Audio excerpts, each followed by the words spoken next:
Hello everyone. Now we will talk about language of public administration.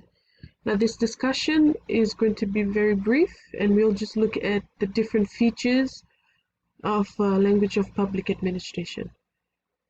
This register is formal and written.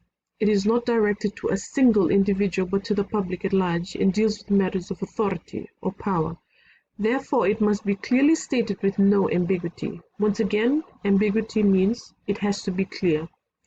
Now, this register includes official documents, public notices, rules, regulations, business reports, laws, memorandums, etc. The purpose is to inform and sometimes to instruct. The mode, how is it presented to you? Written.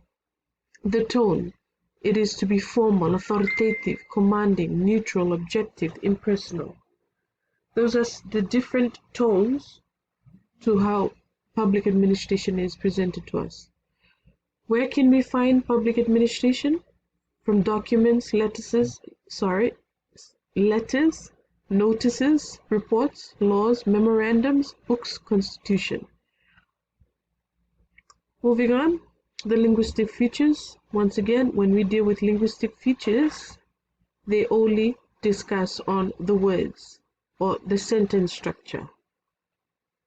The first linguistic feature are concrete nouns. Example, allowances, employees, income. Next are proper nouns. Remember proper nouns? Proper nouns are names of people, places, and titles of people. So you can have your name, Chone, a place, Lotoka, and a title, Her Royal Highness, Mr., Mrs. Third linguistic feature is polysyllabic words. Example, withholding, reduction. These are 3 or more syllables. So how many syllables in withholding? Withholding. Reduction. So both have 3 syllables. Next linguistic feature is administrative jargon. Now the administrative jargons can be tax, lodgement, deducted. Now remember, jargons are technical words used in a language. So these words can be found in language of business, but this would also be found in language of public administration. The 5th linguistic feature is the omission of personal pronouns. Example, not used. They will no personal pronouns, example, I, me, you, us. There will be lacking of those. Moving on, we have passive voice. The passive voice gives an objective tone, whereas active voice gives an authoritative or emphatic tone. Example, was due, be required, be lodged, been deducted. Right? So it will always be in passive voice to give that authoritative tone. The 7th linguistic feature is the use of coordinating conjunction, or, and. This is to clarify or to provide alternative or to avoid ambiguity. The example is given. Moving on, you have your standardized expressions. Looking at the sample questions in your worksheets, then you will see what type of standardized expressions. Standardized expressions are commonly used expressions when it comes to language of public administration. For example, for further notice, or nearest convenience. Those are some standardized expressions. 9th one is impersonal subject. Example, on tax. Then you have your neutral, formal words. These give a formal tone. Example, in relation or accordance. Moving on, you have the generally complex sentences. Some compound and a few simple sentences, but they're generally compound sentences. I hope you've understood the linguistic features. Now let's move on to the non-linguistic features.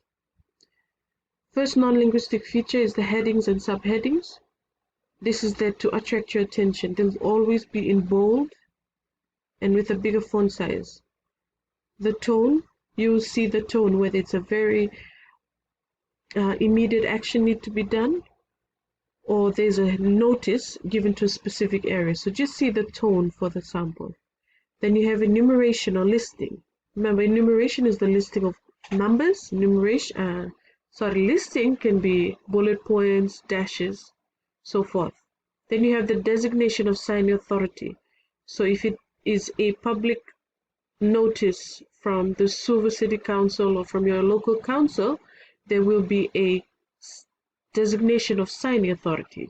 This is where you move on to the seal or stamp of authority. So both of these are there to give you some authenticity to where the stamp are from. They are genuine. It is not fake. Then lastly, you have the year or dates will be mentioned. This is for referencing, so you can be specific towards the message being brought out to you. Let's further look at the sample that is given on sample 1. Now these are some, let's look at the features that was just discussed. This is a stamp or designation of approval. Then you have your heading. You can see they're in bold, capitalized, right? You have numbers, the date 2013, right? Final withholding tax, that can also be a standardized expression and a public administration jargon.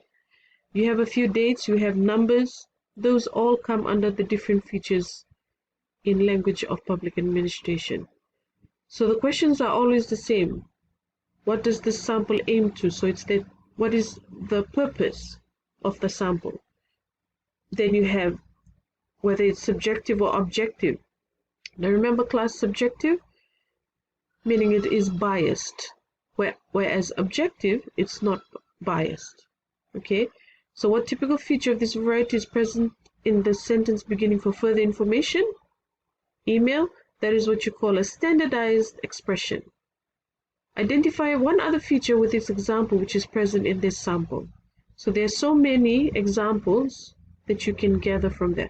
Now these notes have already been given to you, so you are to just check your notes and correlate that with the worksheet that was just given. Thanks, all the best, and if any other questions, please either comment below or send me a direct message from Facebook. Thank you. Like and subscribe.